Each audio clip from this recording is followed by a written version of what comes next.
ইমাম বগবী রহমতুল্লাহ আলাইহি তার তাফসীর গ্রন্থ তাফসীরে বগবীর মধ্যে উল্লেখ করেছেন, লায়ালি আশর মানে হলো ইবনু আব্বাস রাদিয়াল্লাহু তাআলা আনহুমা থেকে বর্ণনা করেছেন, আন্নাহা আল আশারুল ওয়াল মিন যিল হিজ্জাহ, যে সূরাতুল ফজরের মধ্যে যে ওয়ালায়ালিন আশর উল্লেখ হয়েছে, এই উল্লেখিত হয়েছে সেখানে লায়ালি আশর দ্বারা উদ্দেশ্য হলো জিলহজ মাসের প্রথম দশক। وهو قول مجاهد وقتادة والضحاك والسدي والكلبي,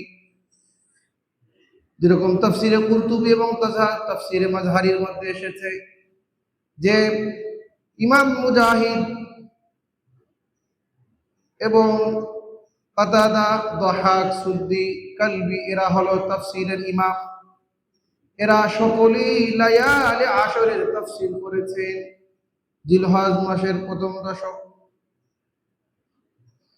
জিলহজ মাসের প্রথম দশকের ফজিলত সম্পর্কে হাদিসে এসেছে, হযরত ইবনু আব্বাস রাদিয়াল্লাহু তাআলা আনহুমা থেকে বর্ণিত, রাসূলুল্লাহ সাল্লাল্লাহু আলাইহি ওয়াসাল্লাম বলেন, বুখারী শরীফের 959 নম্বর হাদিস, আবু দাউদ শরীফের 2438 নম্বর হাদিস, মা মিন আইয়ামিন আল আমালু সালিহু ফিহা আহাব্বু ইলাল্লাহি মিন হাযিহিল আইয়াম, ইয়ানি আইয়ামুল আশর, যে আল্লাহ তাআলার নিকট জিলহজের প্রথম 10 দিনের নেক আমলের চেয়ে অধিক প্রিয় অন্য কোন দিনের আমল নেই।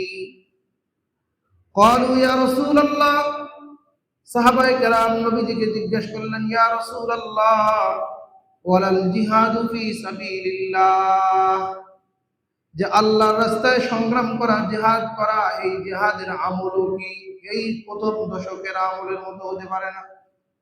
কারণ জিহাদ ইসলামের মধ্যে অনেক বড় একটি আমল, এর মাধ্যমে মানুষ নিষ্পাপ হয়ে যায়, শহীদদের কবরে পর্যন্ত প্রশ্ন করা হয় না।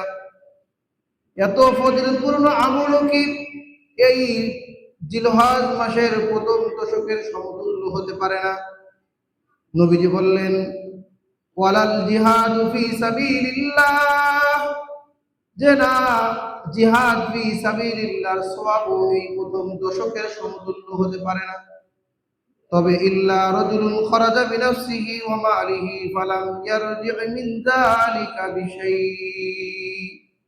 তবে ওই ব্যক্তি যে তার জান মাল নিয়ে আল্লাহর রাস্তায় সংগ্রাম করার জন্য, আল্লাহ তাআলার কালিমাকে সমুন্নত করার জন্য, আল্লাহর জমিনে দ্বীন প্রতিষ্ঠা করার জন্য আল্লাহর পথে বের হলো, লা ইয়ারজি মিন যালিকা বিশাই, অতঃপর জান মাল কোনো কিছু নিয়ে ঘরে ফেরেনি, তার মানে সে শহীদ হয়ে গেছে।